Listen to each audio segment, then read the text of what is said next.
Dear students, we're going to talk about the fifth quality, which is in the Uppsala qualities. And we're going to talk it in details. So I hope you will understand. Please pay attention to what I really want to tell you. It is related to your social adjustment factor, which is called social adaptability.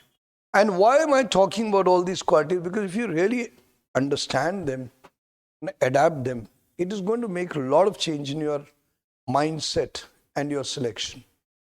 Once you have the right mindset, you will do the right behavior, you will participate rightly, and selection is assured. But if you are running around here, there, you would be only making a fool of yourself and possibly wasting your time. There are students who have been from good schools, but unfortunately, they have a quality control system. That means they think that I'm good, so I'm not going to talk to everyone. That is where they're wrong. There are some people who are very too humble and they feel I won't be able to talk to them, so they don't talk. That is also wrong. So everything is required to make yourself an officer. The hesitation has to die. The hesitation has to die. So here we go back to the social adaptability. This quality is the sixth quality, which comes under the social adjustment factor. Now, what is social adaptability? It has four components. Number one, social intelligence. If you are not aware of the society, you do not know how the society functions, how the different elements of the society runs, you will never be able to become a good leader, because you have to be a leader in the society. So, number one, it is required is social intelligence, because that is how you have to live. So, if you do not know how you will behave, for example, there are many people who complain, sir, I was speaking, but the person was against me. It is natural. It is natural that a person would be jealous of you if you perform.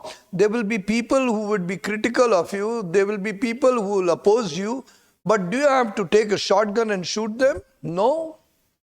So what are you going to do in that case? You need to handle that tactfully and don't feel disturbed about it.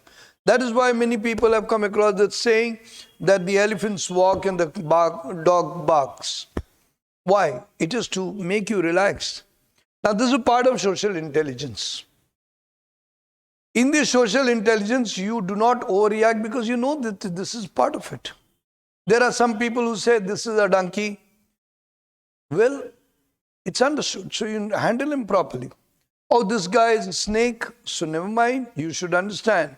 And if you have understood, that means you have the social intelligence. So if you have the social intelligence to handle people directly, without declaring it, without misbehaving with them, without making them annoyed. Now, if you make a snake annoyed, what is it going to do? Bite you? What are you going to do if you annoy the donkey? The donkey may very badly, it's got very sharp teeth, let me tell you that. Pakistanis have always kept a lot of donkeys. They've been using them and they realize if the donkey becomes dangerous, it is very difficult. Same thing, so you don't have to behave like that. The social intelligence means that we should understand that in the society we have different kind of people and we have to manage them according to that. We don't have to pick fight, but we have to manage our method. What are you there for in group discussion? To create a consensus, to create a good performance, to complete the task given to you with the help of the team. And of course, give ideas, lead, whatever. So this is social intelligence says that you should understand the society. Number two, attitude towards others. If you feel you are superior, then you are creating a negative vibe. You are creating a negative situation. And then what will happen? People will not react nicely to you. They will realize that you are the negative character. So try to have good attitude towards others. Be friendly. Have a teamship. It's going to make all the difference. Then there is something called tact. Now tact means how you will handle them. Now suppose I want to say you are wrong. And if I say you are wrong, you're totally foolish. Yeah, the girl, I'm talking also of you. Suppose I have to say that. Yeah, you should pay attention, that's all. Never mind. Now if I have to say wrong, what will happen? Then you would feel that everybody has said it in front of the whole class. No? So I can always say, okay, this can be a viewpoint, but if we look at this situation, I think there can be a better answer. Now, there you are not hurt. There you are not hurt. But when I say you're totally wrong, you may be hurt. You will justify. So what is tact? Tact is a methodology to not make people feel bad, but complete the purpose. That means say what is wrong, but do not make others feel bad about it. If you do that, what will happen? Unnecessary turbulence, unnecessary disturbance. You would feel annoyed, you would not listen to me properly, the whole thing will go wrong. Is it clear to all of you? That is what I want to tell you. So now we have learned about tact, and last thing is adaptability. I mean, that is wherever you're sitting, sit comfortably. Why do you want to live only in a 7-star culture or a 5-star culture or a 4-star or a 3-star? Why can't you live in a proper, normal place? You can. And you must. That is the way it runs. So remember, this is how it is. So this 6th quality looks at your social adaptability, how you adjust with everyone. Don't complain. I told you once that I also had this problem. I was from school. My father was a senior officer, and at that point it was quite an influential post.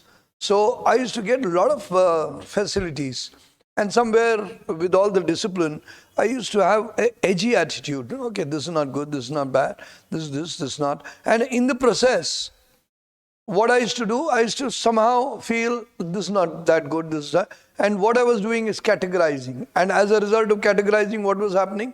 I was becoming alienated from the society. The society was alienating me. They were saying, no, this guy always complains, this is wrong, this is right. He's judgmental. I realized this mistake.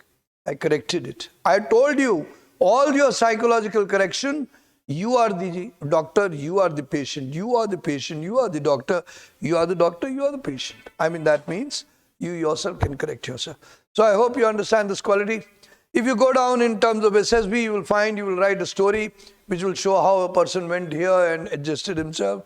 You can write in which how the hero wrote, talked to the other person, convinced them. This is all part of your social adaptability. Then, of course, in the progressive group tasks, in the entire group, the way you adjust with the group is social adaptability. In the interview, they will ask you questions. There also, they will check your social adaptability. Yes, in the conference, they may ask you any problems. You have no issues. You have adjusted well. Social adaptability. So remember all these things and do well. And embrace this quality. It's good. It's going to help you not only for the armed forces, but for your lifetime. Thank you very much. Jai Hind.